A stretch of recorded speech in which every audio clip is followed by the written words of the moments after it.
at such a young age, naging ano ko po, naging coping mechanism ko po yung pagiging titibo.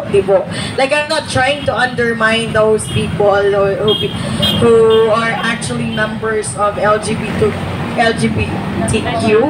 but that was my personal experience, and I do not speak, nor I do not judge, or I don't mean anything disrespectful towards the LGBTQ community. It's just that according to my experience po, that ganun po ang naging coping mechanism ko, na naging titibo ako when I was growing up until high school.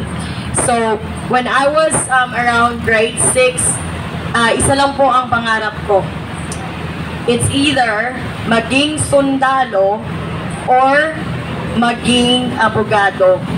Kasi nakikita ko po sila sa movie, matitikas, magagalang, napaka-macho, para silang mga Superman na nagpo-protect sa mga tao at sa mga community.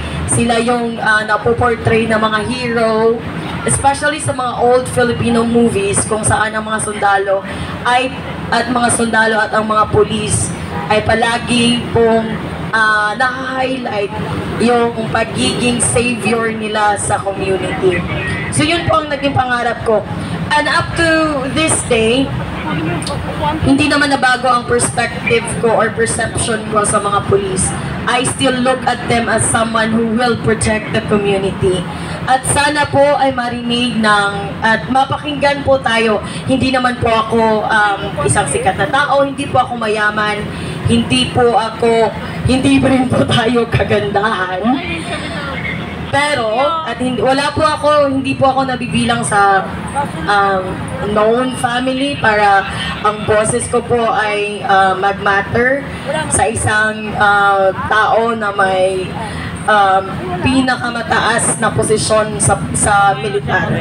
Pero sana po ay, kung hindi man napapakinggan ni General Browner sa ngayon, ang sinasabi ko, sana at some point on the coming days, makita niya po ang videos ko sa SOCMED, at sana po ay mapakinggan niya po ang aking pakiusap, na sa tingin ko po ay sumasalamin sa mga pakiusap ng mga ordinaryong mamayang Pilipino.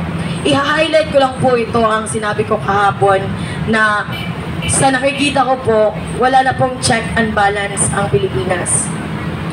Kasi, at ito po ang mas nakakatakot, it doesn't matter anymore if you're coming from a powerful family. It doesn't matter anymore if you're coming from a wealthy family. Kapag hindi ka gusto ng pamahalaan at kapag ikaw ay palakid sa kanilang mga pagnanakaw, ikaw po ay magiging highlight of the day nila.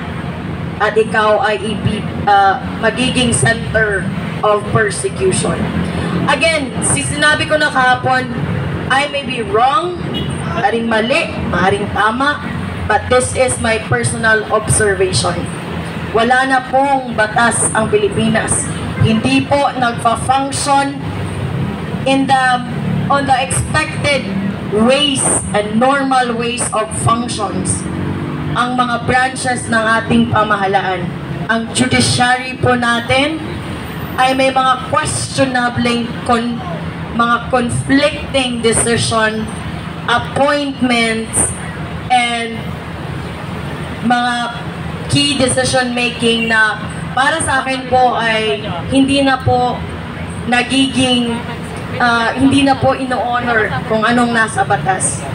So nakakalungkot, because when I was growing up, I always look up to these branches of the government, especially the Congress, especially the legislative, the Senate, and most especially the executive. Kapag hindi po nagpa-function ang check and balance sa isang bansa, wala pong batas, wala pong hustisya. At kapag kaya po nitong manipulahin, abusuhin, ang mga tao na nanggagaling sa may pangalan na sa pamilya na mayaman, popular, paano na lang po kapag ang mga ordinaryong tao ang nasasangkot at nagiging balakid sa kanilang mga pagnanakaw? Ano po ang maaasahan ng ordinaryong Pilipino? Paano po tayo aasa sa proteksyon ng pamahalaan kung mismong ang mga may makapangyarihan, as long as ikaw ay isang balakid sa kanilang mga personal na interes, wala po tayong maaasahang proteksyon. At ito po ang sentro ng aking pakikiusap kay General Browner. Sir, as I mentioned yesterday, and I hope you can hear me right now, you, on behalf of the Armed Forces of the Philippines, together with the Philippine National Police, you are our last card, sir. Hindi politiko ang magsasalba sa Pilipino. Hindi organisasyon o hindi kung sino-sino mang tao na may personal na interes para agawin ang anumang posisyon sa gobyerno. Hindi sila ang magliligtas sa Pilipino.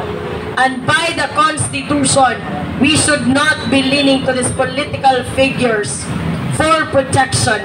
Because by Constitution, we should be leaning to we should be leaning to the Armed Forces of the Philippines and Philippine National Police for the protection.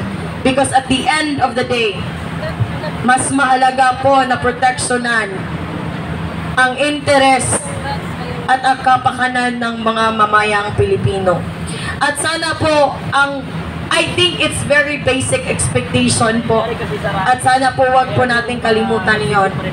Dahil kung saan po kami tatakbo? Sino po ang pwede naming asahan? Wala na po kaming maasahan sa pamahalaan. Dapat unity, walang kulay, walang. At yun lang po. Magandang gabi.